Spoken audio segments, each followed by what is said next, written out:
Hello, my name is Paul Schuler, an associate professor of political science at the University of Arizona, School of Government and Public Policy.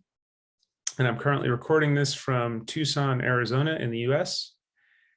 And I'm going to talk a little bit today about the Vietnamese response to the COVID epidemic. And part of my capacity in terms of being able to discuss this is that I have been studying Vietnamese politics and Southeast Asia for about 10 to 15 years. So I followed a little bit how Vietnam has responded to the epidemic. So today I'm going to talk just briefly about the response from the Vietnamese government, talk about how it's managed the response, and then what the long-term implications are for governance in Vietnam. So in terms of Vietnam's response to the epidemic, up until May 2021, Vietnam was really one of the star performers in the world in terms of its management of the outbreak. At this point, and I'm recording this in June of 2021, there's been about 13,000 cases and 69 deaths, but about half of these cases and deaths have actually emerged since May 2021. So there's been a recent outbreak, which, although it's dramatic in the Vietnamese context, relative to other countries, the daily new case rates in Vietnam still is far lower than in many other countries we see, of course, such as the United States or Brazil, Argentina, or the United Kingdom. So there has been a recent spike in cases, but in general, the Vietnamese story in terms of how it's managed the coronavirus outbreak has been one of success. Now, that success is also impacted how it's handled the economic fallout of the coronavirus pandemic. So in terms of Vietnam's economic recovery, its economy did grow at the slowest rate that it has compared to previous years, but compared to other countries in Southeast Asia, it was one of the only countries in the region to record a positive rate of economic growth. So this gives you a sense of how its generally competent response to the outbreak has also allowed its economy to remain, relatively speaking, stronger.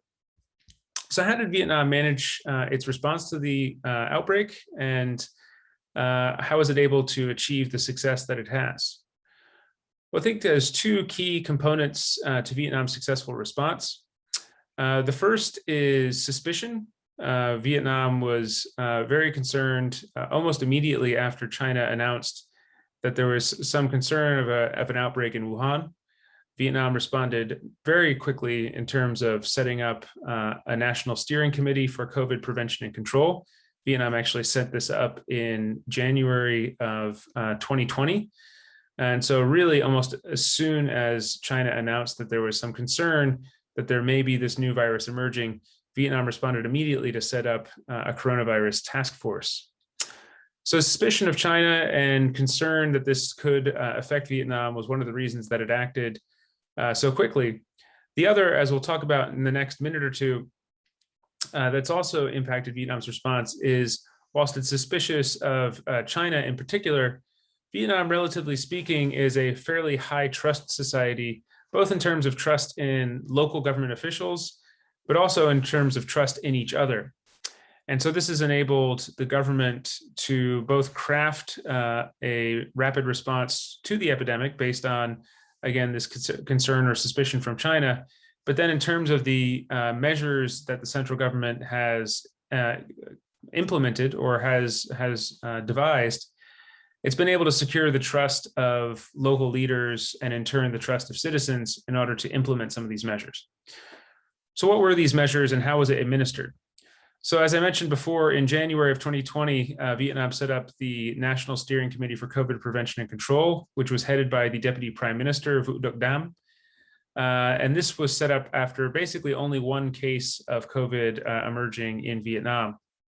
Now, this task force immediately set about closing the borders of the country, and it also started to implement contact tracing at the local level, which was largely implemented as compared to South Korea and Taiwan, other successful East Asian cases.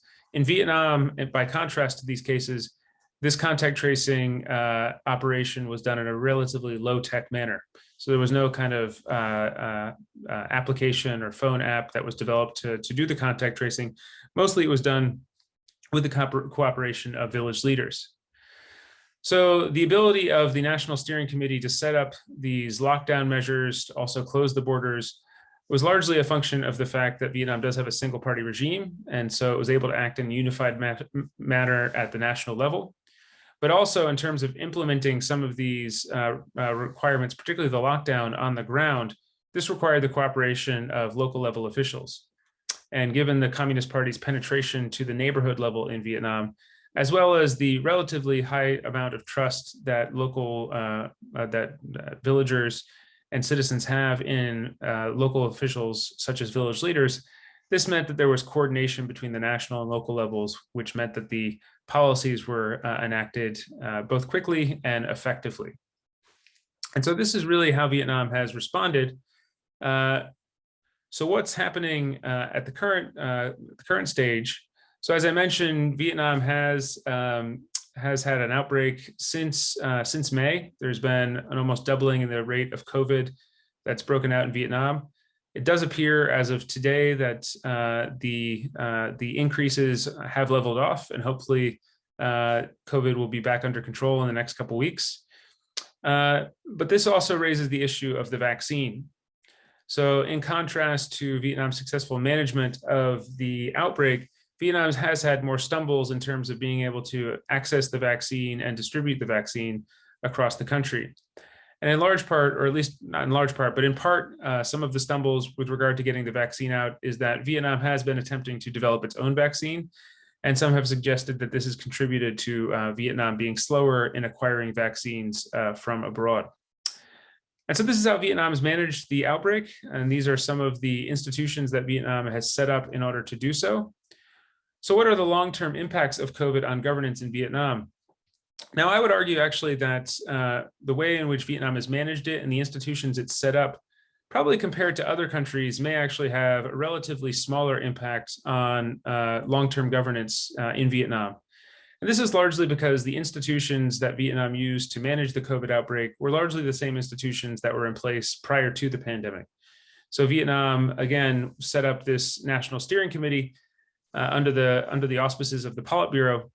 But this is sort of a strategy that Vietnam has used to respond to other crises, such as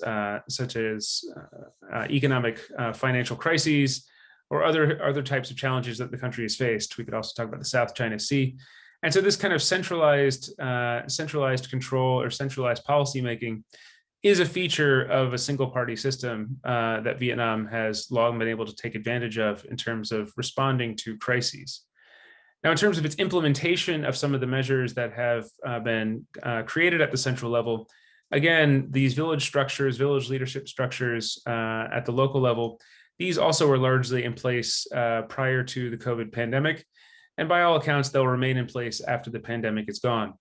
So while there may be some changes in terms of how Vietnam responds to medical crises and the specifics of a pandemic, in terms of broader impacts on governance in Vietnam or the ability of the government to surveil its population, really Vietnam took advantage of institutions or procedures that were largely in place prior to the pandemic that they were able to utilize to their advantage during the pandemic. And for that reason, I don't think that there's going to be a huge change in terms of governance after the pandemic is over. So those are some just sort of broad comments on Vietnam's response to the COVID outbreak, some of the ways in which it has been able to achieve the success it has, and the prospects for how this is going to affect Vietnam's broader institutional environment. Thank you for your attention.